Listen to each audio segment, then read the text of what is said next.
Good morning, one and all. Welcome to Abhey Channel, a YouTube testing tutorial channel. Let us gain knowledge on testing concepts. Good morning, friends. ఈరోజు మనం తెలుసుకోబోయే testing topic SDLC. SDLC అంటే software development life cycle. ఈరోజు మనం SDLC యొక్క డెఫినేషన్ని పరిశీలిద్దాం. SDLC అంటే the software development life cycle is a systematic process for building the software that ensures the quality and correctness of the software build. మనము ఒక software తయారు చేసేటప్పుడు క్లయింట్ రిక్వైర్మెంట్ బట్టి మనము ఆ ఫంక్షనాలిటీస్ని ఇంప్లిమెంట్ చేయడానికి కోడింగ్ ద్వారా ప్రయత్నిస్తాము.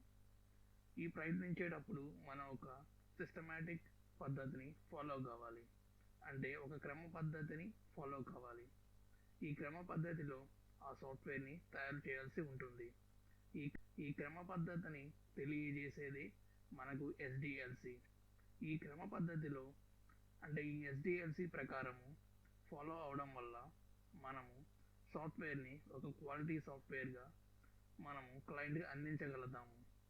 అంటే వాళ్ళు ఈ చెప్పిన ఫంక్షనాలిటీస్ని ఎలా చేసే విధంగా, వివిధ సందర్భాల్లో పనిచేసే విధంగా మనము తీర్చిదిద్దగలుగుతాము. ఈ SDLC అనేది సాఫ్ట్వేర్ డెవలప్ చేయడంలోను, దాన్ని క్లయింట్కి డిప్లాయ్ చేయడంలోను, ఆ తర్వాత క్లయింట్కి డిప్లాయ్ చేసిన తర్వాత క్లయింట్ లొకేషన్లో ఈ సాఫ్ట్వేర్ని ఏ విధంగా మెయింటైన్ చేయాలో కూడా మనకి సూచిస్తుంది.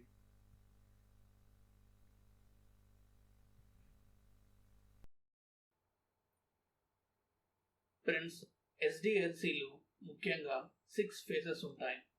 అంటే SDLCలో ఒక క్రమ పద్ధతి అని మనం తెలుసుకున్నాం కదా. ఆ క్రమ పద్ధతిలో ఒకటి తర్వాత ఒకటి పాటించవలసి ఉంటుంది. మొట్టమొదటిగా ఫస్ట్ ఫేజ్ అనగా రిక్వైర్మెంట్ గ్యాదరింగ్ అండ్ అనాలిసిస్. రెండవ ఫేజ్ డిజైన్. మూడవది ఇంప్లిమెంటేషన్ అండ్ కోడింగ్. నాలుగవది ఇంటిగ్రేషన్ అండ్ టెస్టింగ్. ఐదవది డిప్లాయ్మెంట్. Sixth phase maintenance. ఈ విధంగా 6 ఫేజెస్ని మనం ఫాలో అయినందువల్ల SDLC సూచించినటువంటి క్రమ పద్ధతి మనం అనుసరించినట్టు అవుతుంది.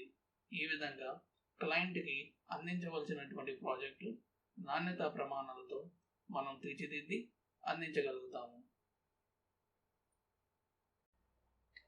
Friends, please click on like and subscribe button to get notification from us. And also, please share this channel to your friends who are eager to learn testing concepts. Friends, మన ఛానల్ని support చేసినందుకు, చేస్తూ ఉన్నందుకు, చేయబోతున్నందుకు చాలా కృతజ్ఞతలు.